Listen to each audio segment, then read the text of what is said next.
अपराधी किसी दूसरी दुनिया से नहीं आते, अपने आसपास ही होते हैं।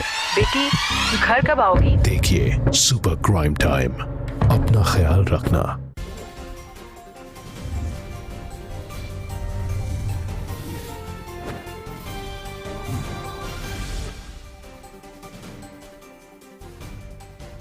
नमस्कार, मैं हूं आपके साथ सुमित अवस्थी और आप देख रहे हैं अपना फेवरेट डिबेट शो हम तो पूछेंगे।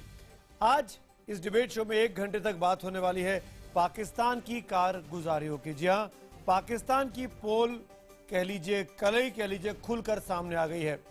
वो लोग जिनको पूरी दुनिया आतंकी कहती है, आतंकी मानती है, उनको पाकिस्तान की हुकूमत, पाकिस्तान के प्रधानमंत्री शहीद कहकर पुकारते हैं। जी हां, बुरहान वानी, हिंदुस्तान का दुर्दांत आतंकवादी जिसको मारा गया पिछले हफ्ते, उसके बाबत अब पाकिस्तान में नवाज शरीफ साहब इतने कमजोर हो चुके हैं कि अपने विरोधियों के दबाव में, वहां के आतंकवादियों के दबाव में, हाफिज सईद जैसे मोस्ट वांटेड लोगों के दबाव में ये कह रहे हैं कि बुरहान वानी जो है वो तो शहीद था। यहां तक कि जो लोग पाकिस्तान से हिंदुस्तान में आतंकवाद फैलाते हैं उनकी भाषा भी लगभग यही थी बुरहान वानी के बारे में। तो क्या ये मान लिया जाए कि अब ये खुलकर साफ हो चुका है कि चाहे वो आतंकवादी हो, चाहे वो पाकिस्तान की खुफिया एजेंसी हो, या फिर पाकिस्तान की चुनी हुई सरकार ही क्यों ना हो, सभी एक ही थाली के चट्टे बट्टे हैं। इन परिस्थितियों में आतंकी को शहीद बताने वाले नवाज शरीफ पर या नवाज शरीफ के मुल्क पाकिस्तान पर क्यों नहीं अब ये घोषित होना चाहिए कि ये आतंकवादी देश है, क्योंकि आतंकवादियों के साथ खड़ा है। इसी मुद्दे पर बातचीत होगी अगले 1 घंटे तक। खास मेहमान मेरे साथ होंगे। इस वक्त की बड़ी खबर के लिए सबसे पहले आपको दिखाते हैं कि आज दिन भर किस तरीके से भारत और पाकिस्तान के बीच अचानक से रिश्तों में तल्खी आई और एक दूसरे को लेकर जमकर कोसा गया। हम तो पूछेंगे में अगले 1 घंटे बड़ी बहस, पाकिस्तान की आस्तीन में कितने बुरहान। अवामी सतह पर भी इस वक्त जबरदस्त ही महसूस किया जा रहा है कि ये वो तंग आमद जंग आमद वाली बात है कि भाई हमें हर साल मारा जाता है, हमेशा हम पे जुल्म किया जाता है। तो हमें खुशी है कि आप पाकिस्तान की हुकूमत ने भी, वहाँ की गवर्नमेंट ने भी ये फैसला किया है कि इस एहतजाज को वो आलमी इदारों तक पहुँचाएंगे। पाकिस्तान की न्यूज चैनलों पर इस वक्त भारत के अलगाववादियों को हीरो की तरह पेश किया जा रहा है। कश्मीर सुलग रहा है और पाकिस्तान इसे अपने लिए फिर से एक बड़े मौके की तरह देख रहा है। पाकिस्तान के प्रधानमंत्री नवाज शरीफ हिजबुल मुजाहिदीन के आतंकी बुरहान वानी की मौत पर शोक जाहिर कर उसे सिर्फ शहीद ही नहीं बताते, बल्कि अब कई कदम आगे बढ़कर पाकिस्तान 19 जुलाई को ब्लैक डे मना रहा है। नवाज शरीफ की कैबिनेट ने बाकायदा इस बाबत फैसला किया है। यही नहीं, नवाज ने कश्मीर में मौतों पर इंटरनेशनल कोर्ट ऑफ आर्बिट्रेशन में भी जाने का मन बनाया है। वो कश्मीर पर ज्वाइंट पार्लियामेंट सेशन भी बुलाएंगे। सुनिए आतंकियों के लिए फैसला लेते हुए क्या कहा पाकिस्तान के प्रधानमंत्री नवाज शरीफ ने। कश्मीर में भारतीय फौज की ज्यादती के विरोध में पाकिस्तान 19 जुलाई को काले दिन के तौर पर मनाएगा। अपने हक की लड़ाई लड़ रही कश्मीरी अवाम को पाकिस्तान नैतिक, राजनीतिक और कूटनीतिक समर्थन देना जारी रखेगा। सोचिए, नवाज शरीफ जिस कैबिनेट की बैठक में कश्मीर के अलगाववादियों के लिए अपने शहद भरे शब्द गिरा रहे थे, उसी बैठक में दुनिया भर में हो रहे आतंकी हमलों की निंदा भी की जा रही थी। आतंकवाद पर पाकिस्तान के इसी दोहरे चरित्र को भारत ने बुधवार को संयुक्त राष्ट्र में सख्त शब्दों में बेनकाब किया था। यहाँ पाकिस्तान ने कश्मीर में मानवाधिकार उल्लंघन का राग अलापा था। भारत के प्रतिनिधि सैयद अकबरुद्दीन ने अपने शानदार बयान में पाकिस्तान के आतंकी चरित्र को दुनिया के सामने रखा। अब एक बार फिर बुरहान की मौत पर ब्लैक डे मनाने के पाक सरकार के फैसले की भारत ने कड़ी आलोचना की है। भारत जम्मू और कश्मीर में मौजूदा परिस्थिति पर पाकिस्तान मंत्रिमंडल द्वारा किए गए निर्णयों को पूर्णतः एवं स्पष्ट शब्दों में खारिज करता है और हम इस बात को दोहराते हैं कि पाकिस्तान अथवा किसी भी अन्य बाहरी पक्ष का इस मामले में हस्तक्षेप करने का कोई अधिकार नहीं है। साफ है, पाकिस्तान में आतंकियों के आका हाफिज सईद, सलाउद्दीन और पाकिस्तान सरकार और सेना में कोई फर्क नजर नहीं आता। पाकिस्तान सरकार के मंत्री भी बारी बारी से बेतुके बयानों के जरिए खुद को आतंकियों का हमदर्द बताने की होड़ में जुटे हैं। पाकिस्तान के रक्षा मंत्री ख्वाजा एम आसिफ ने ट्वीट कर पीएम मोदी पर भी हमला किया। नाजायज कब्जे के जम्मू कश्मीर के हिस्से में और पाकिस्तान के बलूचिस्तान में जिस गंभीरता से मानवाधिकारों का हनन हो रहा है, उसको लेकर के चिंता करने की जम्मू कश्मीर में जो संवेदनशील परिस्थिति है, उसका जिस तरह से पाकिस्तान ने अंतर्राष्ट्रीयकरण करने की कोशिश की है, उसकी जितनी भर्त्सना की जाए उतनी कम है। भारत ने पाकिस्तान से दोस्ती करने की हर संभव कोशिश की, लेकिन पाकिस्तान कश्मीर में लगी आग पर अपनी रोटी सेकने में जुटा है। खबर यह भी आई थी कि पाकिस्तान की खुफिया एजेंसी आईएसआई ने कश्मीर में आग लगाने के लिए अलगाववादियों को 60 करोड़ रुपए हवाला के जरिए दिए हैं। पाकिस्तान की तमाम नापाक कोशिशों के बीच हम तो पूछेंगे, क्या आतंकियों को शहीद बताने वाले पाकिस्तान को आतंकी देश घोषित करना चाहिए? एक बार हम आपको अपना सवाल फिर से सुनाते हैं, क्योंकि आज इस डिबेट में आपके जवाबों का हमको बहुत बेसब्री से इंतजार रहेगा। बात भारत की है, बात पाकिस्तान की नाकामियों की है कि क्या आतंकियों को शहीद बताने वाले पाकिस्तान को आतंकी देश घोषित करना चाहिए? अगर आपको का जवाब हाँ है तो HTP स्पेस देकर Y लिखिए, और अगर आपका जवाब नहीं है तो HTP स्पेस देकर N लिखिए और अपनी राय हमको 51818 पर SMS करें। #HTP और #आतंकी मुल्क पाक के जरिए भी आप अपनी राय हमारे साथ शेयर कर सकते हैं हमारे फेसबुक पेज IBN खबर पर और हमारे ट्विटर हैंडल @IBN खबर पर। आपके सुझावों का, सवालों का मुझे लगातार इस शो में इंतजार रहेगा। मेहमानों का परिचय कराता हूं। इस बड़ी डिबेट में जो बड़ा पैनल मेरे साथ इस वक्त मौजूद है, भारतीय जनता पार्टी के प्रवक्ता हमारे साथ है डॉक्टर संबित पात्रा, कांग्रेस पार्टी मुख्य मेन अपोजिशन पार्टी है, उसके प्रवक्ता अखिलेश प्रताप सिंह, राजनीतिक समीक्षक कश्मीर से आने वाले सुशील पंडित साहब मेरे साथ यहाँ स्टूडियो में हैं, जाने माने security expert major general GD Bakshi साहब हमारे साथ गुड़गांव से जुड़ रहे हैं, साथ में पाकिस्तान के मशहूर पत्रकार इफ्तिखार शिरादी साहब मेरे साथ हैं। डिबेट की शुरुआत करना चाहूंगा। सबसे पहले मैं शिरादी साहब आपसे ही पूछूंगा, आप पाकिस्तान से हैं, इस डिबेट में मेरे साथ जुड़ रहे हैं और हिंदुस्तान में यहाँ गुस्सा बढ़ता जा रहा है।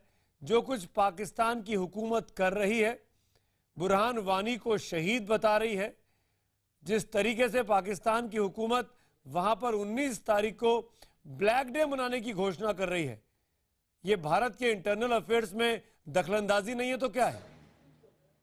अब मेरा ख्याल में अगर भारत कश्मीर के मसले को टिपिकल वे में हम डिस्कस डिबेट करें तो यही होगा कि भारत पाकिस्तान पे ब्लेम करेगा और पाकिस्तान भारत के ऊपर करेगा। और रह गया मामला सिक्योरिटी काउंसिल में जो करारदादें मंजूर हुई थी आज से 50-60 साल पहले, तो हर कोई अपने हिसाब से उसकी इंटरप्रिटेशन करेगा। लेकिन देखना यह है कि ग्राउंड रियलिटीज क्या हैं। बुनियादी तौर पर ये देखना पड़ेगा कि कश्मीर में क्या हो रहा है। मेरा ख्याल में इसका एनालिसिस खुद भारत को पहले मरहले में बड़े फेयरली करना चाहिए कि क्या ये सरहद पार से कोई सपोर्ट आ रही है जिसके नतीजे में वहाँ पे हालात खराब हुए हैं, या वहाँ की खुद 5th जनरेशन जो है वो आज़ादी मांग रही है, जो कुछ भी कर रही है। मेरा ख्याल में इस चीज़ का पहले तो बड़ा फेयरली एनालिसिस करना पड़ेगा, उसके बाद ही आगे बढ़ना पड़ेगा। और दूसरा ये फेयर एनालिसिस कौन करेगा? शिरादी साहब, आप तो पत्रकार हैं, जी, आप मैं ये कह रहा हूं, न्यूट्रली बता सकते हैं, आप न्यूट्रली बता सकते हैं कि ये फेयर एनालिसिस किसको करना चाहिए? हिंदुस्तान की हुकूमत को करना चाहिए या नवाज शरीफ को करना चाहिए, जो अपने प्रेशर में फंसे हुए हैं, जो राहिल शरीफ के लगाने के पोस्टर लग रहे हैं वहां पर, वो प्रेशर झेलें, हाफिज सईद का प्रेशर झेलें, या फिर कश्मीर में टांग अड़ाएं? मेरा ख्याल में क्योंकि कंट्रोल लाइन के उस पार भारत के कश्मीर में ये मामला हो रहा है तो जरूरी है कि भारत को इस मामले को एनालाइज करना चाहिए। लेकिन ये होना ये चाहिए कि ग्राउंड रियलिटीज को फेयरली एनालाइज किया जाए और उसके अकॉर्डिंगली इकदाम लिए जाएं। पाकिस्तान को ब्लेम करने से कोई फायदा नहीं होगा, उससे मसला हल नहीं होगा। रह गया ये कि कश्मीर एक डिस्प्यूट तो है, बहरहाल इसको मानना पड़ेगा। आपकी सरकार बार बार बोलती है, आपका फॉरेन ऑफिस भी कहता है कि ये एक डिस्प्यूट तो है, तो पाकिस्तान इस डिस्प्यूट से लाताल्लुक तो रह नहीं सकता। हाँ, ये जरूर है कि इस मसले को सुलझाया कैसे जाए। बुनियादी तौर पे पहला स्टेप भारत को लेना पड़ेगा, उसमें पाकिस्तान का किरदार क्या है। हम ये हरगिज नहीं कहते सुशील पंडित जवाब देना चाह रहे हैं आपकी बात पाकिस्तान के हवाले कर दे, लेकिन ग्राउंड रियलिटीज को मानते हुए, जानते हुए कोई स्टेप्स लेने पड़ेंगे। सुशील पंडित जवाब देना, सुशील पंडित जवाब देना चाह रहे हैं। इफ्तिखार गिलानी साहब, शिराजी, इफ्तिखार इफ्तिखार शिराजी साहब, आपने कश्मीर को लेकर के जो डिस्प्यूट की बात कही है वो वाकई एक डिस्प्यूट है, और वो डिस्प्यूट है आपने जिस कश्मीर पर एक गैर कानूनी कब्जा किया हुआ है। इस डिस्प्यूट का जरूर कुछ ना कुछ हल निकलना चाहिए और उसके लिए भारत आपसे बात करेगा, लेकिन बातचीत किसी भी तरह के आतंक के साये में नहीं हो सकती है। दहशतगर्दों को भेज करके आप बातचीत नहीं करवा सकते हैं। रही बात यूनाइटेड नेशंस रेजोल्यूशन की, आपको याद होगा कि आपके मुल्क ने भारत के साथ 1972 में एक मुआहिदा किया है, एक समझौता किया है। उसके तहत हमें अपने सब मसले बैठ करके आपस में निपटाने हैं।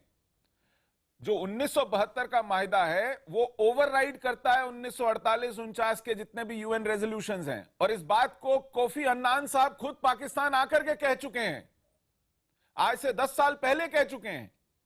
उसके बाद बुतरोस गाली कह चुके हैं उनसे पहले कि अब इन रेजोल्यूशंस में कुछ बचता नहीं है, इनका कुछ औचित्य, कुछ रेलेवेंस नहीं रही है। तो जब आप भारत के साथ एक लिख करके समझौता कर चुके हैं कि अब ये इश्यूज बायलैटरल हैं और दूसरा अब ये बातचीत के जरिए हल होंगे, तो फिर आप क्यों लौट करके बार बार उन रेजोल्यूशंस की तरफ जाते हैं जो एक डेड लेटर है? और दूसरी बात, चलो अगर मैं कुछ कह सकता हूं, बोलिए आप बोलिए शिराजी साहब। इनफैक्ट अगर कि आप समझते हैं कि वो रेजोल्यूशंस इररिलेवेंट हो गई हैं, लेकिन उसके बावजूद मसला तो अपनी जगह पे खड़ा है। मेरे ख्याल में ये दोनों मुल्कों की, दोनों देशों की लीडरशिप का फेलियर है कि पिछले 60-70 वर्षों में इस मुद्दे को हल करने के लिए हम एक कदम भी नहीं उठा सके। तो मेरे ख्याल में ये भी तो सोचने की बात है ना कि रेजोल्यूशन इररिलेवेंट होने से मसला खत्म नहीं हुआ। मसला पाकिस्तान सपोर्ट करेगा, दोनों देशों की 1.5 अरब आबादी के लिए पाकिस्तान पैसा पहुंचाएगा, पाकिस्तान सपोर्ट करेगा। शिराजी साहब, तो कैसे मसला हल होगा? पाकिस्तान की एक भी हुकूमत ने एक भी वक्त में बीते 60-70 सालों में इस मामले को लेकर सीरियसनेस दिखाई? नहीं दिखाई। उनको तो 1971 याद है, और 71 के चक्कर में आज की जनरेशन का वक्त बर्बाद कर रहे हैं। संबित पात्रा जवाब देना चाह रहे हैं आपकी बात का। संबित पात्रा, क्योंकि बात आपने हुकूमत की कर दी है।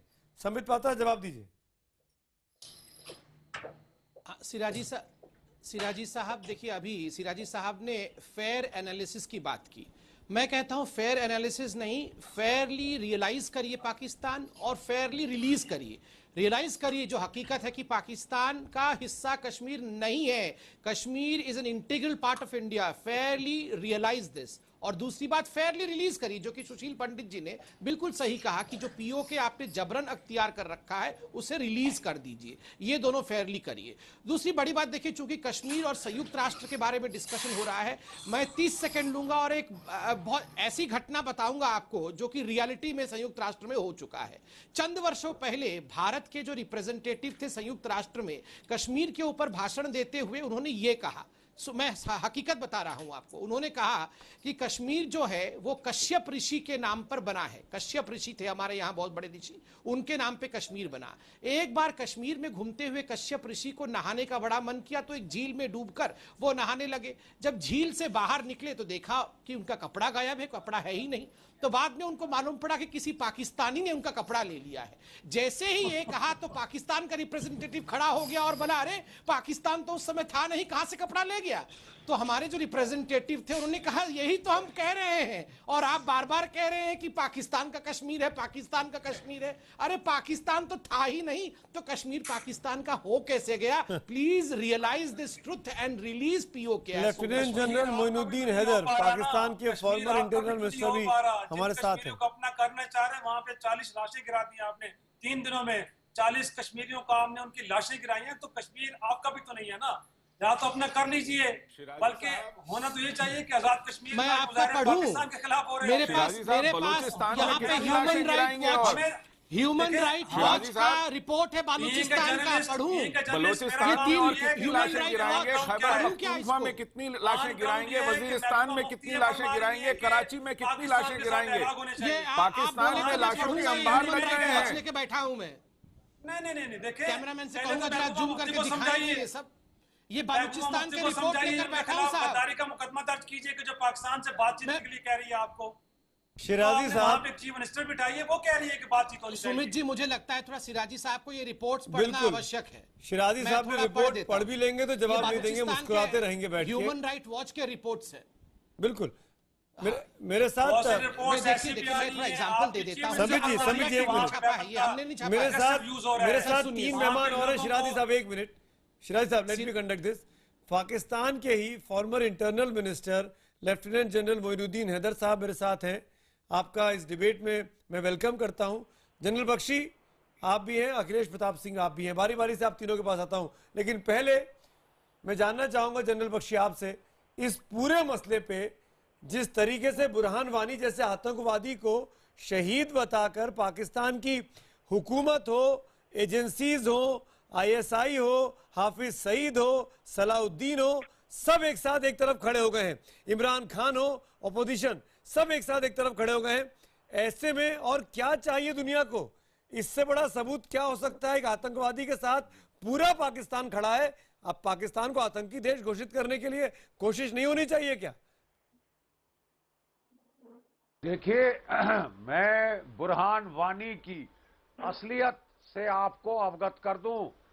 बुरहान वानी ने 2 पंचायत के जो सरपंच हैं जम्मू कश्मीर में, उनको मार डाला, उनके एक बेटे को मार डाला कि लोग सरपंचों की इलेक्शन में हिस्सा ना लें। उसने 2 जो पुलिस वाले हैं जो अपने घर गए थे उनको मार डाला और कईयों के परिवारों को उसने धमकी दी। ये टेररिस्ट नहीं तो और क्या है?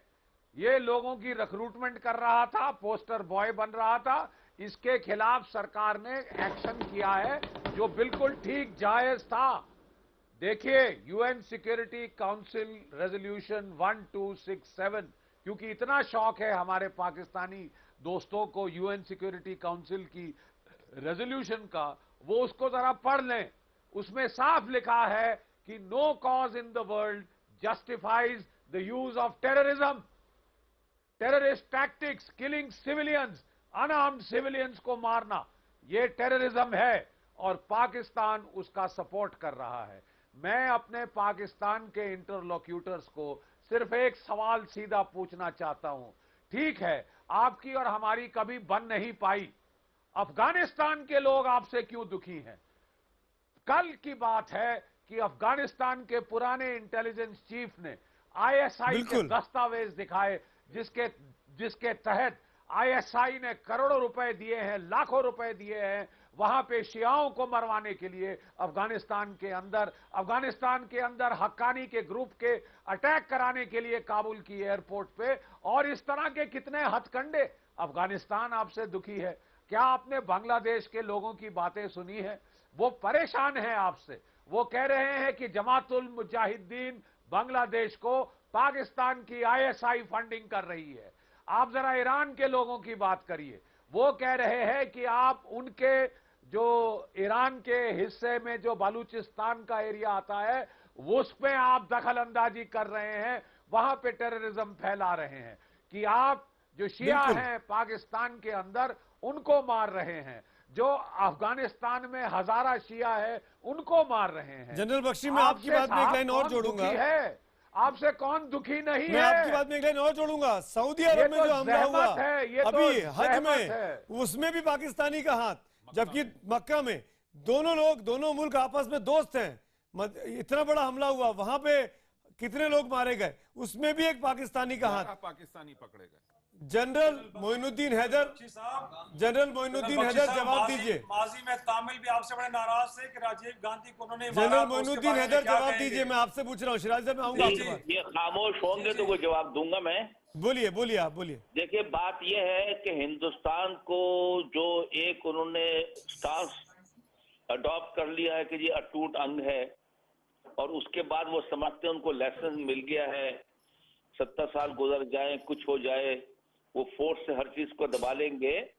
पाकिस्तान का आजकल कोई भी मकबूजा कश्मीर में एक्सेप्ट फॉर डिप्लोमेटिक सपोर्ट या support at United Nations, Pakistan ने तमाम अपना जो था पहले मुजाहिदीन वगैरह उसमें जो थे पहले, उनसे सबसे हाथ खींच लिया है। क्या बात कर रहे हैं? आज ही का स्टेटमेंट है मोइनुद्दीन हैदर साहब, आज ही का स्टेटमेंट है आपकी हुकूमत का। पॉलिटिकली और डिप्लोमेटिकली सपोर्ट करेंगे हम। मत सुनिए आप मेरी बात पे। नहीं, आज ही का स्टेटमेंट है, आप मिसलीड नहीं कर सकते ना। आज ही का स्टेटमेंट है आपकी सरकार का क्या कि हम पॉलिटिकली कि हम टेररिस्ट भेज रहे हैं वहां पर? हाँ, ये statement बिल्कुल। है।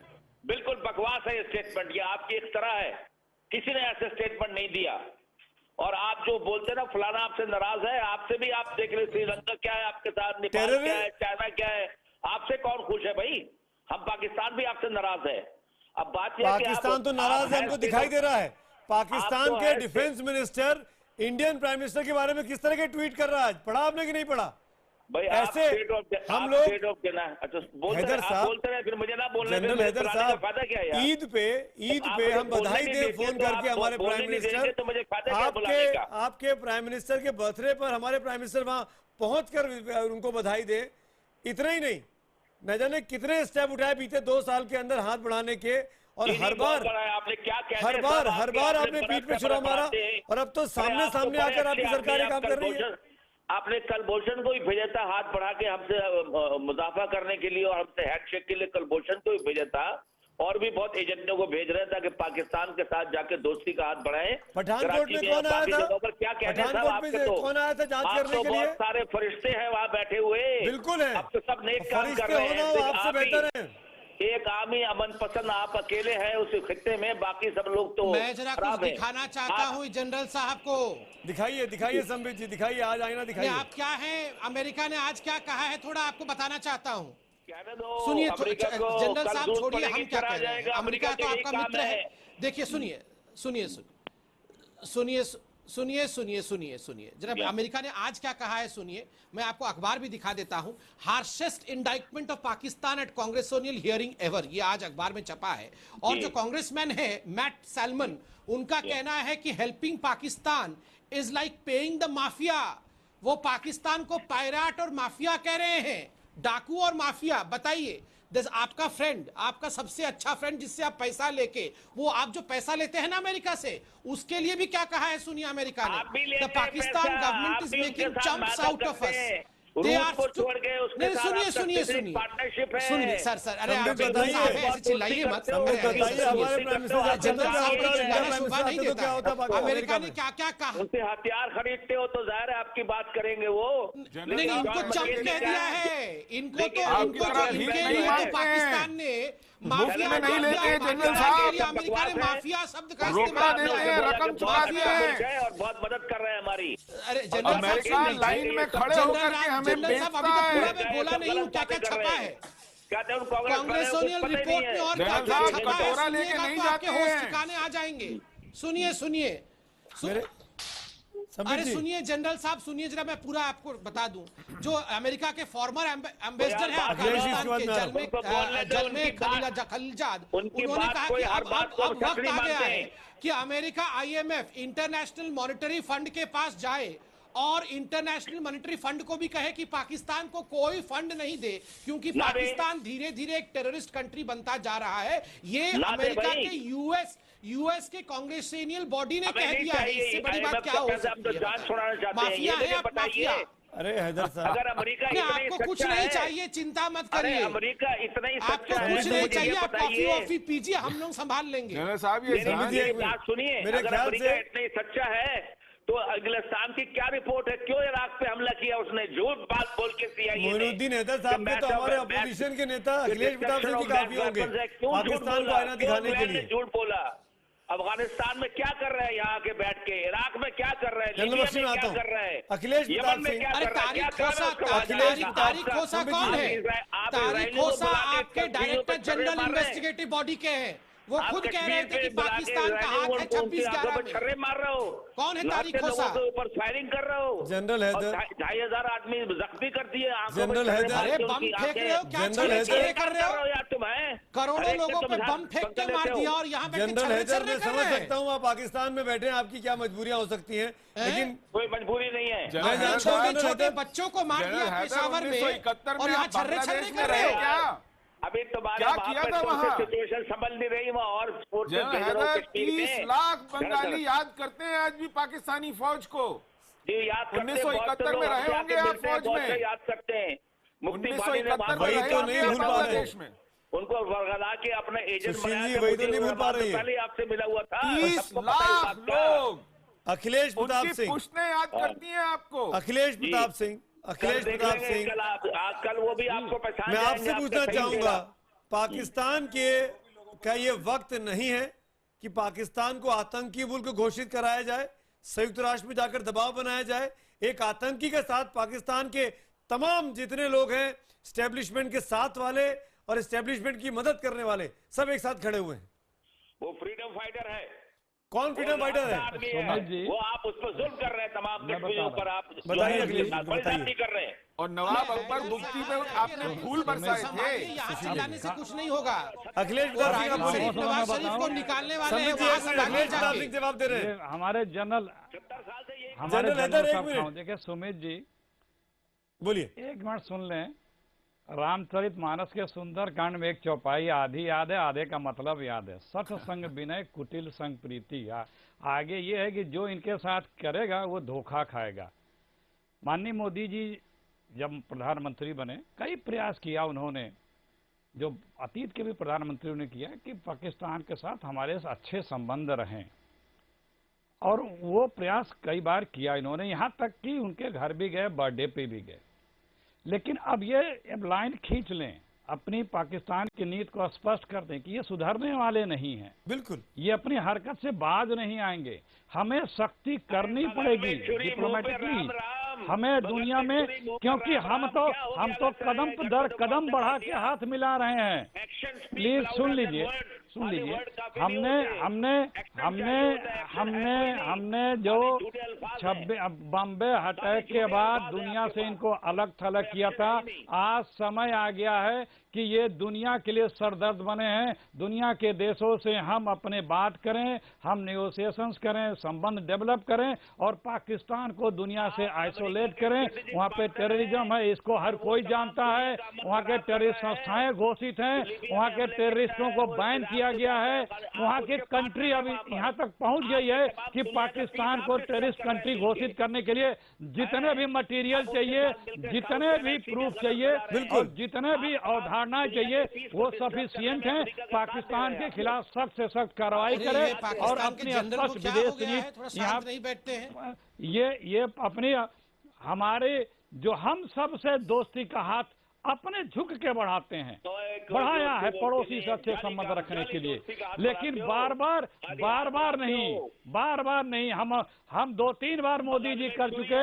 हम कहते हैं अब बस करिए, अब स्पष्ट नीति रख लीजिए। इनको देश में, दुनिया में, इनको इनकी जगह पे पहुंचाने का समय आ गया है। भाई आप प्यार से नहीं मान रहे हो, संबित पात्रा, नहीं जवाब सुधर दीजिए रहे इस हो। बात का आप। हमारा देश क्या में पाकिस्तान को आइसोलेट करने का वक्त आ गया है? तो आपको पाकिस्तान की हुकूमत ने पहली बार औपचारिक तौर पर आज ये कहा कि हम जॉइंट सेशन बुलाएंगे।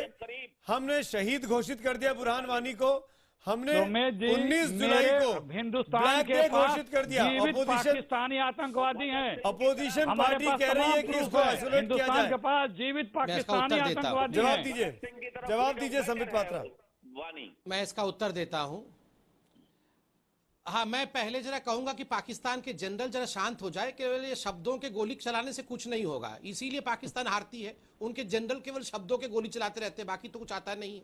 कृपया करके शांत हो जाइए, हमें बोलने दीजिए। देखिए, जहां तक बिल्कुल ठीक कहा अखिलेश। अरे जनरल साहब, 4 युद्ध हार चुके हैं, थोड़ा रिटायर्ड लाइफ भी लीजिए। ऐसा मत करिए, बोलने दीजिए दूसरों को। देखिए, जहां तक अखिलेश जी ने कहा कि अब समय आ गया है कि पाकिस्तान को जो है आइसोलेट कर देना है, बिल्कुल ठीक बात है। और जो मैं अभी यूएस कांग्रेसनल रिपोर्ट पढ़ रहा था, this is a step towards severe isolation. खाली आइसोलेशन नहीं, ऐसा आइसोलेशन जिसमें कि अमेरिका ने, क्योंकि वहां से शुरू हुआ है प्रोसेस, अमेरिका ने उनको माफिया बुला दिया है कि हम जो पैसा देते हैं ये माफिया के पास जा रहा है, इसलिए इस पैसे को रोकने की जरूरत है। देखिए, आज यूएस की कांग्रेस में यह भी डिस्कशन किया गया कि जो एजुकेशनल असिस्टेंस अमेरिका देता है पाकिस्तान को, क्या वो एजुकेशनल असिस्टेंस भी बंद कर देना चाहिए? क्योंकि ये पैसा तो जाता है पढ़ने के लिए, मगर ये डाइवर्ट हो जाता है टेररिज्म के लिए। एक बड़ा कदम है। और संयुक्त राष्ट्र में भी देखिए किस प्रकार से पाकिस्तान ने कश्मीर विषय को उठाया, मगर जिस सुंदरता के साथ हिंदुस्तान ने पाकिस्तान को एक्सपोज किया, कि उन्होंने कहा कि पाकिस्तान मैस्क्यूरेड्स अबाउट ह्यूमन राइट्स, उनके बालूचिस्तान की सच्चाई को दिखा दिया। उसके बाद सभी देशों ने एकजुट होकर पाकिस्तान की निंदा की और भर्त्सना की। पाकिस्तान इज ऑलरेडी आइसोलेटेड, इतना आइसोलेटेड कभी नहीं हुआ। और याद रखिए आज राहिल शरीफ का जो डेंजर है वो नवाज शरीफ के ऊपर है, इसलिए बचने के लिए नवाज शरीफ आतंकवादियों के वर्ड्स को दोहरा रहे हैं। सलाहुद्दीन और हफीज सईद, इनके शब्दों को आज नवाज शरीफ को दोहराना इसलिए पड़ रहा है क्योंकि पूरे पाकिस्तान में पोस्टर लग गया है कि अब नवाज शरीफ को हटाओ और राहिल शरीफ को लाओ। इसलिए ये शरीफ के युद्ध में पाकिस्तान जो पहले से ही नाशरीफ था वो पूरी तरह से शराफत खो बैठा है। बिल्कुल, ये जो पोस्टर है राहिल शरीफ का जो पाकिस्तान की गली कूचों सड़कों पर लगा हुआ है, जनरल जीडी बख्शी मैं आपसे पूछना चाहूंगा, जिस पोस्टर में उर्दू में है और जिसका मतलब साफ तौर पर यह लिखा हुआ है कि राहिल अब तुम कमान संभालो, यानी नवाज शरीफ पर भरोसा नहीं है, हुकूमत के लोग परेशान हैं जनरल बख्शी, और शायद इसीलिए नवाज शरीफ को आज ये कहना पड़ा कि 19 तारीख को हम ब्लैक डे मनाएंगे बुरहान वानी के लिए।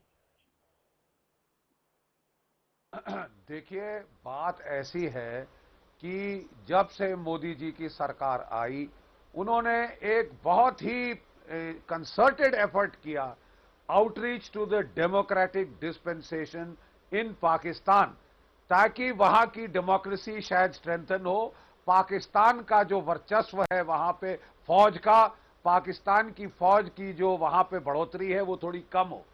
लेकिन साहब हमें तो बड़े अफसोस के साथ कहना पड़ता है कि ये वहां पे इसके ठीक विपरीत हुआ। आज बेचारे नवाज शरीफ साहब दोनों शरीफों की लड़ाई हार चुके हैं, उनको दिल का दौरा पड़ चुका है और वो एक लेम डक प्राइम मिनिस्टर बन के रह गए हैं। हमें बड़ा अफसोस होता है जमहूरियत का ये हाल देखकर। हमें पाकिस्तान के लोगों के लिए बड़ा दुख होता है कि उनके 68 सालों में से 30 साल से ज्यादा तो फौज ने डायरेक्ट राज किया है, और जब डायरेक्ट राज नहीं किया साहब तो पीछे से कठपुतलियां चलाई।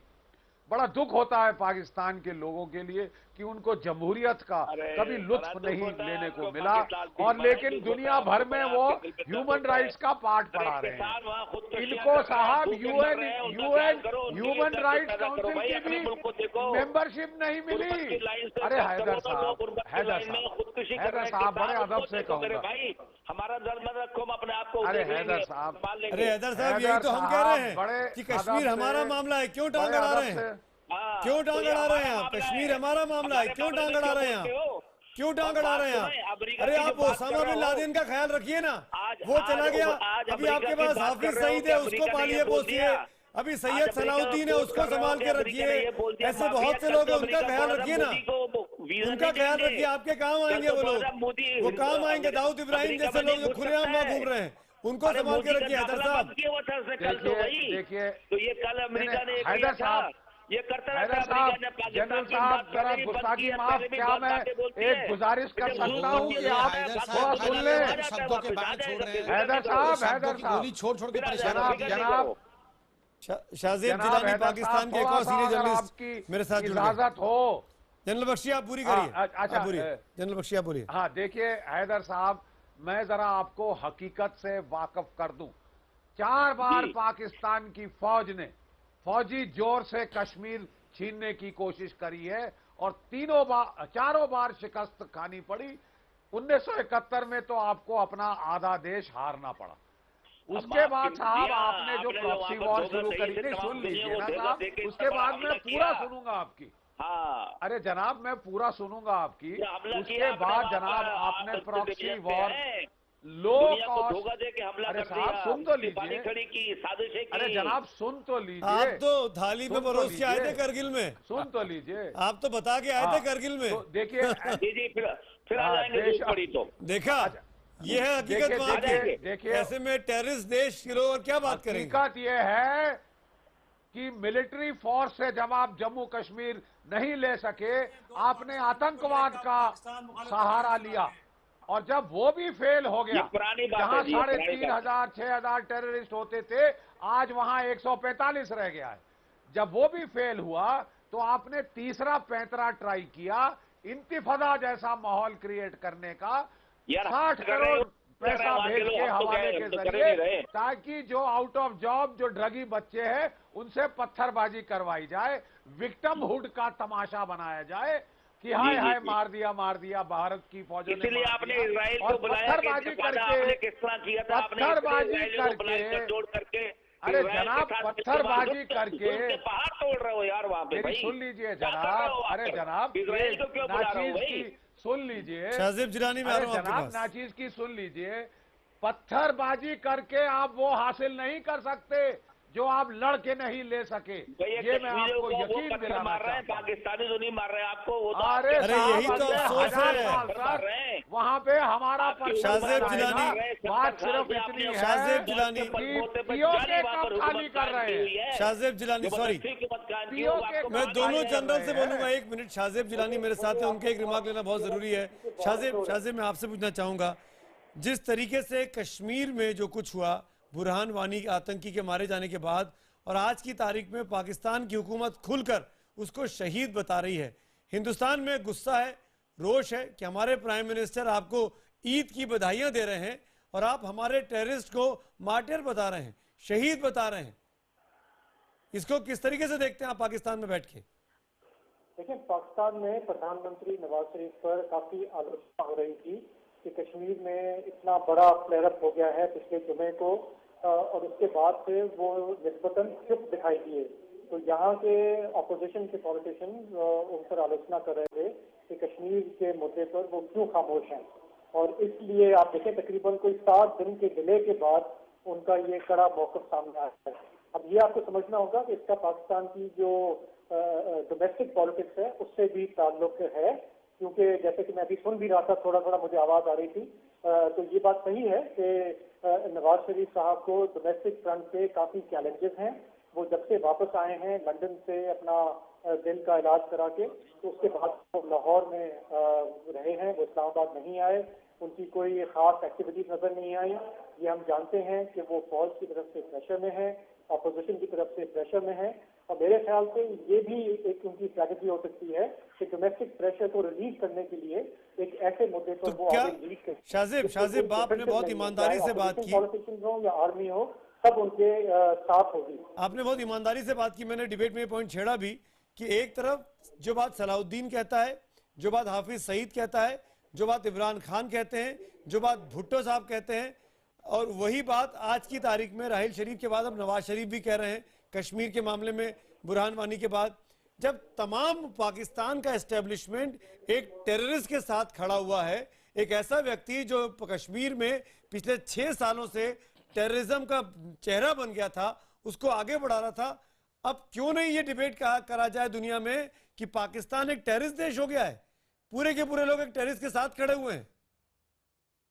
देखिए, पाकिस्तान में ये फीलिंग है, और अब मैं गवर्नमेंट की बात नहीं कर रहा, मैं एक जनरल फीलिंग की बात कर रहा हूँ कि ये जो रिसेंट फ्लेयर अप हुआ है पिछले 1 हफ्ते के अंदर, ये जरूरी नहीं कि ये टोटली और इंटायरली पाकिस्तान स्पॉन्सर्ड है, क्योंकि एक वक्त था जब पाकिस्तान बिल्कुल ये कर रहा था, लेकिन अब यहाँ पे फीलिंग ये है कि ये जो रिसेंट फ्लेयर अप हुआ है ये काफी हद तक इंडिजिनस है, और पाकिस्तान इसको कैपिटलाइज कर रहा है, क्योंकि बहरहाल कश्मीर जो है वो एक मसला है दोनों देशों के दरमियान, इसी पे जंगे भी हुई हैं, इसी पे इतनी लड़ाई हुई हैं, और अब अगर वहाँ पे इतनी बेचैनी है तो पाकिस्तान उसको सिफारती डिप्लोमेटिक लेवल पे उसको कैच करने की पूरी कोशिश। सुशील पंडित जवाब दीजिए। जिलानी साहब, आप कहते हैं कि ये कश्मीर का वहीं पर पैदा हुआ आतंकवाद है, हिजबुल मुजाहिदीन, क्या वो पाकिस्तान ऑक्यूपाइड कश्मीर मुजफ्फराबाद से नहीं चलाया जाता? उसका कमांड एंड कंट्रोल वहां नहीं है? क्या सैयद सलाहुद्दीन जो यूनाइटेड जिहाद काउंसिल के सरबराह हैं, क्या वो हिजबुल मुजाहिदीन को कठपुतली की तरह नहीं नचाते हैं? तो आप ये कैसे कह सकते हैं कि बुरहान वानी जो हिजबुल मुजाहिदीन का आतंकवादी था, दहशतगर्द था, वो कश्मीर में जो कुछ कर रहा है वो अपनी मर्जी से कर रहा है, या वो वहीं का पनपा हुआ है? कश्मीर की सारी दहशतगर्द तंजीमें पाकिस्तान से हुक्म लेती हैं और पाकिस्तान के इशारों पर हमारे देश में काम करती हैं। और दूसरी बात ये मैं सुमित साहब से थोड़ा सा इख्तिलाफ रखते हुए कहूंगा कि आज के बुरहान वानी के सपोर्ट के कारण ही पाकिस्तान दहशतगर्द मुल्क नहीं है। पाकिस्तान तो अमेरिका के साथ इस बहस में उलझा हुआ है कि सिराजुद्दीन हक्कानी के सपोर्ट में वो क्यों खड़ा है, हक्कानी नेटवर्क के सपोर्ट में वो क्यों खड़ा है। इसी तरह एक और सवाल है, हाफिज सईद जिसको अमेरिका ने जिसके सर पर इनाम रखा है, जिसको यूनाइटेड नेशंस ने टेररिस्ट घोषित किया है, वो पाकिस्तान में खुला घूम रहा है और नवाज शरीफ को नसीहतें दे रहा है पब्लिक मीटिंग्स करके, तो क्या उसके साथ पाकिस्तान नहीं खड़ा है? जी, जैश ए मोहम्मद के मौलाना मसूद अजहर के साथ पाकिस्तान नहीं खड़ा है? तो पाकिस्तान आज आतंक के साथ नहीं खड़ा है, पाकिस्तान कब से आतंक के साथ खड़ा है? आप कहते हैं कि हिंदुस्तान ने ईस्ट पाकिस्तान में साजिशें की। आप मुझे बताइए जिलानी साहब, एक छोटा सा सवाल, आपने कई सवाल करके मुझे एक छोटा सा सवाल साथ में जोड़ दूं और आप उसके बाद पूरा जवाब दीजिए। अभी एक जनरल साहब ने कहा कि हमने साजिशें की थी ईस्ट पाकिस्तान में, वो तो चलिए खैर 1971 में हुआ था। 1965 में आपने हमारे देश में कौन से घुसपैठिए भेजे थे? वो मिठाइयां लेके आए थे ईद की, वो भी तो साजिशों के तहत आए थे ना। और तब आपको मुंह की खानी पड़ी और हाजी पीर छोड़ना पड़ा, लाहौर तक हम पहुंच गए। तो साजिशों की वजह आप हैं, और अगर साजिशों का जवाब भारत अपनी कूटनीति से देता है तो ज्यादा बिलबिलाया मत कीजिए, पूरा इतिहास सामने रखिए और सही बात कीजिए। और जिलानी साहब ने जिस ईमानदारी से बात कही है, मैं उसका कायल हूं। शुक्रिया। मैं सिर्फ ये गुजारिश करना चाह रहा हूँ कि इतिहास में आप जितना जाएंगे, जितना खुरचेंगे, जख्म उतने उतलेंगे, उतना खून बहेगा। कुछ सीखना भी पड़ेगा जी इतिहास से। मैं ये कह रहा हूँ कि अगर हमारा मकसद इस प्रोग्राम का ये है कि आपके ऑडियंस को एक अंडरस्टैंडिंग आए और सिर्फ पॉइंट स्कोरिंग ना हो, फिंगर पॉइंटिंग ना हो, ब्लेम गेम ना हो, तो मैं उस पॉइंट ऑफ व्यू से सिर्फ ये बात सामने रख रहा था कि जो हिस्टोरिकल कनेक्शन रहा है कश्मीर के ग्रुप्स का पाकिस्तान के साथ, और जिस तरह आपने कहा, बहुत क्लियरली कहा कि ऑलमोस्ट जो है वो कठपुतली की तरह यहाँ से मैनेज होते हैं, हिस्टोरिकली ये सच रहा है। मैं ये कह रहा हूँ कि पिछले 10 साल में वो जो कनेक्शन थे जो यहाँ से इंटायरली कंट्रोल होता था, वो काफी वीकन हुआ है। और ये बात आपको किसी न किसी सतह पे माननी पड़ेगी कि ये 100% पाकिस्तान से मैनेज नहीं है।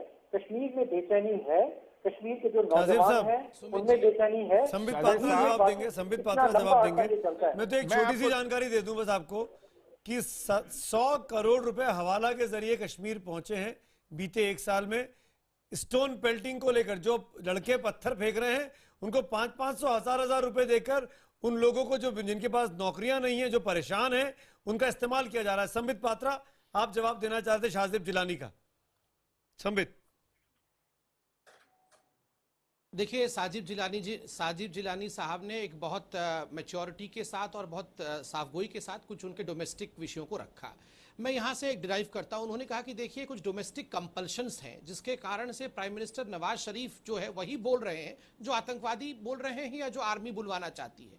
देखिए, जो एक बड़ा देश होता है वहाँ मैच्योरिटी टेक्स ओवर रेटोरिक्स। मगर मुझे बड़ा खेद है कि पाकिस्तान में प्रधानमंत्री को डिप्लोमेसी को ताक में रखते हुए वो बोलना पड़ रहा है, मैच्योरिटी को भी ताक में रखते हुए, जो आतंकवादी बुलवाना चाहते हैं। आप बताइए, ये एक चीज सिद्ध करता है कि पाकिस्तान में इतने सारे प्लेयर्स हैं, जो कि अभी प्रधानमंत्री नरेंद्र मोदी जी ने एक इंटरव्यू में भी कहा कि there is a deep state, there is a non state player and then there is a democratically elected government. आज दुख की बात है कि जिलानी साहब के बात से मैं ये डिराइव कर रहा हूं कि जो डेमोक्रेटिकली इलेक्टेड गवर्नमेंट है वो सबवर्टेड हो चुका है बाय दी ambitions और by the call of the deep state player। जो deep state है, जो आपकी आर्मी है, जो ISI है। और तीसरी बात ये डिराइव होती है कि हिंदुस्तान के प्रति नफरत ये आपके कंट्री के एग्जिस्टेंस का मेन कारण है, क्योंकि यही आपके डोमेस्टिक पॉलिसीज को और डोमेस्टिक राजनीति का मेन केंद्र बिंदु है। जब तक नफरत केंद्र में रहेगा कभी भी आप एक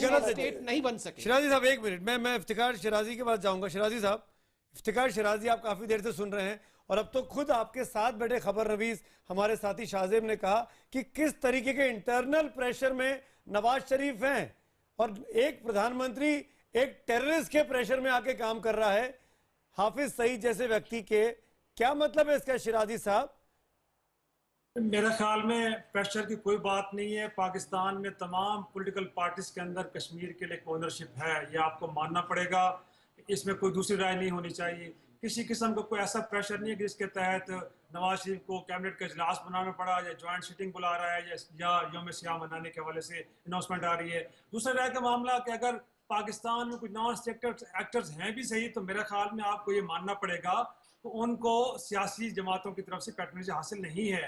आप यहाँ मीडिया को देखें, 6-8 दिन से जो मामला चल रहा है, किसी टेररिस्ट को देखा आपने कि पाकिस्तान के किसी सरकारी टीवी के ऊपर या प्राइवेट टीवी के ऊपर उसको कवरेज दी जा रही हो? बिल्कुल, मेरी बात तो पूरी बिल्कुल दी जा रही है, बिल्कुल दी जा रही है। हाफिज सईद तमाम चैनल्स पे छाया हुआ है बीते एक हफ्ते में। नहीं, गलत कह रहे हैं ना आप। हम पाकिस्तान में बैठे, हमारी बात तो सुने ना। अरे मैं कैसे सुने? स्पीच सुन रहा हूं आपके यहाँ तो आपने बैन लगा रखा है, आप देख ही नहीं सकते। ऐसा ना करे ना। अरे हाफिज सईद का वीडियो आया है, 1 घंटे का इंटरव्यू है। नहीं, गलत कह रहे हैं आप, गलत कह रहे हैं। बिल्कुल आप गलत कह रहे हैं, मैं दिखा देता हूँ आपको। किसी रियासती चैनल ने यहाँ से किसी टेररिस्ट का, जिसको आप टेररिस्ट कहते हैं, किसी का स्टेटमेंट यहाँ से जारी नहीं किया। हाफिज सईद को टेररिस्ट मानते हैं? मैं रिस्पांसिबिलिटी के साथ कहता हूं। हाफिज सईद को टेररिस्ट मानते हैं? हाफिज सईद को टेररिस्ट मानते हैं शिराजी साहब, आप की नहीं मानते हैं? देखें वो आप, मैं ये कह रहा हूँ कि इंडिया हाफिज सईद आपके लिए क्या है? लोगों को यहाँ पे हाफिज सईद आपके लिए क्या है? ना हाफिज सईद की रैली, हाफिज सईद आपके लिए क्या है? दिखा रहे हैं। हाफिज सईद आपके लिए क्या है? देखें, बुनियादी मैं जो फर्क प्रीचर है, वो ये है, इस्लामिक स्कॉलर है, की सिविल सोसाइटी, टेररिस्ट है, पाकिस्तान की सियासी जमातें इन लोगों को आप नहीं करती। नाम भी नहीं ले पा रहे हैं। मामला ये आप तो बता भी नहीं पा रहे हैं शिराजी साहब, मैं समझ सकता हूँ आपकी मजबूरी, आपको वहाँ रहना है। मेरी आर्गुमेंट तो सुने ना, मेरी आर्गुमेंट ही नहीं सुन रहे, आप काउंटर आर्गुमेंट कर रहे हैं। आपने भी थोड़ी देर पहले एक आर्गुमेंट किया कि पाकिस्तान को आइसोलेट करना पड़ेगा।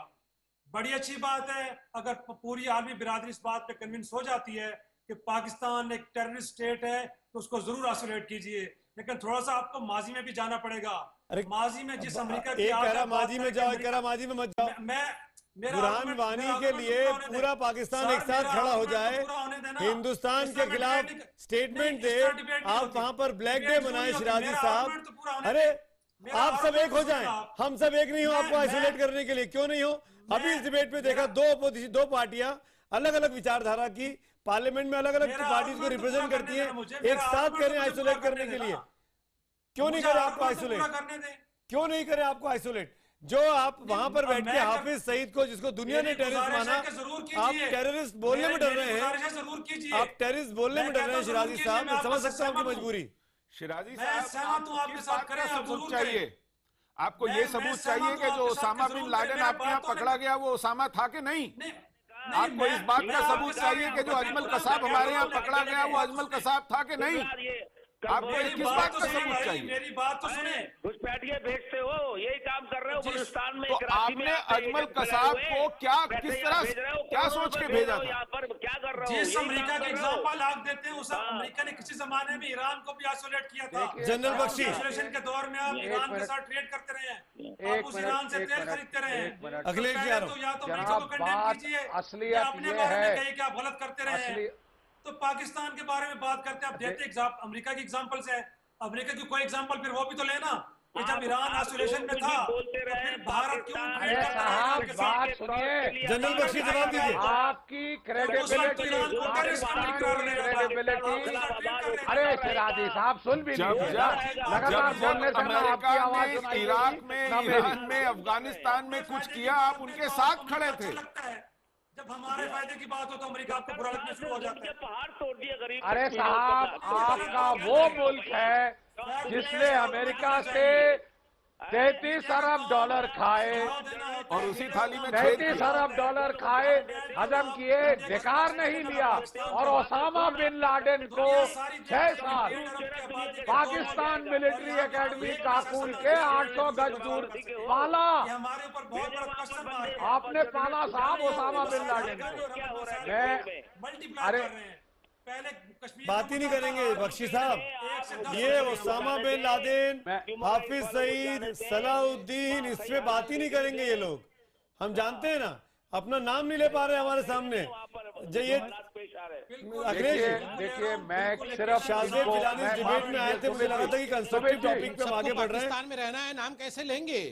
अखिलेश प्रताप सिंह, अखिलेश प्रताप सिंह, अखिलेश प्रताप, बख्शी साहब आ रहा हूं मैं। सुमित जी, मैं बोल रहा हूँ, प्लीज एक सुमित जी, एक लिमिट से ज्यादा सज्जनता को कायरता समझा जाता है। हम लोग हमें इतने देर से बहुत दिनों से पाकिस्तान से उम्मीद कर रहे हैं, बार बार कर रहे हैं कि ये कर रहा है, वो कर रहा है, मान नहीं रहा है। वहाँ का प्रधानमंत्री कार्यालय से प्रेस नोट जारी हो रहा है हमारे इंटरनल मसले में। वहाँ की सरकार हमारे खिलाफ ब्लैक डे मना रही है, सिर्फ पाकिस्तान को कोस के नहीं। ये सरकार कदम उठाए, पूरा देश उसके साथ है। ये सरकार सख्त कदम उठाए, नीतियां बनाए, दुनिया में पाकिस्तान को आइसोलेट करने के लिए काम करे, उसके साथ पूरा देश है। पाकिस्तान को सिर्फ कोस देने से हम इतने कमजोर नहीं है कि हम पाकिस्तान से कहें कि तुम सुधरो। नहीं सुधर रहे हो, हमारे में ताकत है तुम्हें सुधारने की। नहीं कर तो दिया, अब वो समय आ गया है कि ये निर्णय करने का, ये काम करने का करके अब कर देना चाहिए, क्योंकि बार बार यही होना कि हम कदम बढ़ाते हैं, फिर धोखा खाते हैं, कदम टेररिस्ट देश घोषित किया जाए, इससे अच्छा एग्जाम्पल नहीं मिल सकता हम लोगों को। वो अमेरिका में कांग्रेस की बुराई हो रही है, लेकिन वो प्रयास दिखना चाहिए, उसमें सफलता मिलनी चाहिए। इसके लिए सरकार को काम करना होगा, और सरकार काम करे, पूरा देश उसके साथ ऐसा करती है तो। लेकिन आप अपेक्षा मत करिए भाजपा वो वहां से पाकिस्तान से कि वो सुधर जाएंगे। जब मेरे इंटरनल आपने उनसे इतना कदम बढ़ाए, वो हमारे इंटरनल मैटर में प्रेस नोट तक जारी कर रहे पीएमओ से, अब बचा ही क्या है? अब क्या बचा है कि हम उनसे आर पार की बात न करें?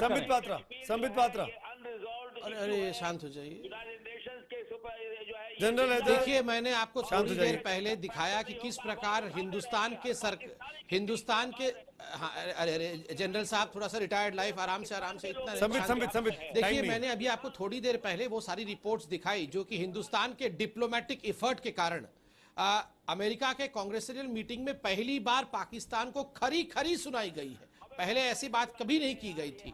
पाकिस्तान के फंड को बंद करने की बात भी की गई है। यही तो अखिलेश जी कह रहे थे, जो पहले नहीं हो पाया इतने वर्षों तक, सक्सेसफुली ये सरकार कर रही है। हम सरकार को भी कांग्रेचुलेट करेंगे। और पाकिस्तान एकदम कान खोल के सुन ले, पाकिस्तान कान खोल के सुन ले, Kashmir is an integral part of India. उसके साथ किसी प्रकार की छेड़खानी नहीं। हाँ, कश्मीर पे डिस्कशन अगर होगा तो यही है कि जो पीओके आपने जबरन हथियार रखा है उसे किस प्रकार आप वापस करेंगे। Only that is the issue, और कोई कश्मीर को लेकर इश्यू नहीं है। ये कान खोल के नवाज शरीफ सुशील पंडित साहब कुछ बोलना चाह रहे हैं। 30 सेकंड्स पंडित जी, लास्ट कमेंट आपका। जनरल हैदर साहब, मैं बहुत देर से सुन रहा हूं कि आपको बांग्लादेश का वाकया बहुत परेशान करता है। शायद उन 93,000 पाकिस्तानी फौज के आप भी हिस्सा रहे होंगे जिनको भारत ने प्रिजनर ऑफ वॉर बनाया था। लेकिन आप भारत को इसका दोष देने से पहले हमीदुर रहमान रिपोर्ट पढ़ लीजिए, जो आप ही के देश ने बांग्लादेश में हुए डिबैकल को ध्यान में रखते हुए लिखी है। उसमें पता चलेगा आपको कि आपने बांग्लादेश क्यों खोया। इस पे अगर आप लीपापोती करने की कोशिश करेंगे, उंगलियां उठाने की कोशिश करेंगे, तो उससे आपको कोई फायदा होने वाला नहीं है। और ये दर्द तभी कम होगा जब आप उसकी असलियत में जाएंगे। ये पढ़ना ही नहीं चाहते उस रिपोर्ट को ना पंडित जी। पढ़ेंगे तो दुखता है, इनको दर्द होता है, उनको बार बार 1971 की वो हार याद आती है। शुक्रिया अदा करूंगा तमाम पैनलिस्ट का डिबेट में आने के लिए। लेकिन कुल मिलाकर इस वक्त पाकिस्तान की हुकूमत की हरकतों से ये साफ हो गया है, हिंदुस्तान में माहौल बनता जा रहा है कि पाकिस्तान को अलग थलग करने का वक्त आ चुका है। कांग्रेस ने साफ तौर पर यहाँ पर इस डिबेट में सरकार से मांग की है और वो सरकार के पीछे भी खड़ी है। हमारा आज का सवाल था कि क्या आतंकियों को शहीद बताने वाले पाकिस्तान को आतंकी देश घोषित करना चाहिए? हजारों की संख्या में आपके जवाब मेरे पास आए हैं। 99% लोग कहते हैं कि हाँ, पाकिस्तान को अब आतंकी देश घोषित करना चाहिए। यही सवाल हमने अपने ट्विटर पोल पर पूछा। उसके नतीजे भी आपके सामने, एक ट्रांसपेरेंट पोल, कोई भी जाके वहां पे हमारे IBN खबर के पेज पर देख सकता है। 97% लोग कहते हैं, जो पार्टिसिपेट करते हैं, कि पाकिस्तान को आतंकी देश घोषित करने का वक्त आ चुका है। भारत में एक राय बन चुकी है, क्योंकि अब पाकिस्तान किसी भी कीमत पर यह नहीं कह सकता कि वो नॉन स्टेट एक्टर्स हैं और उनके साथ हमारा कोई संबंध नहीं है। अब तो जो भी है वो सब एक ही थाली के चट्टे बट्टे हैं। इसी नोट पर आज हम तो पूछेंगे भी इतना ही।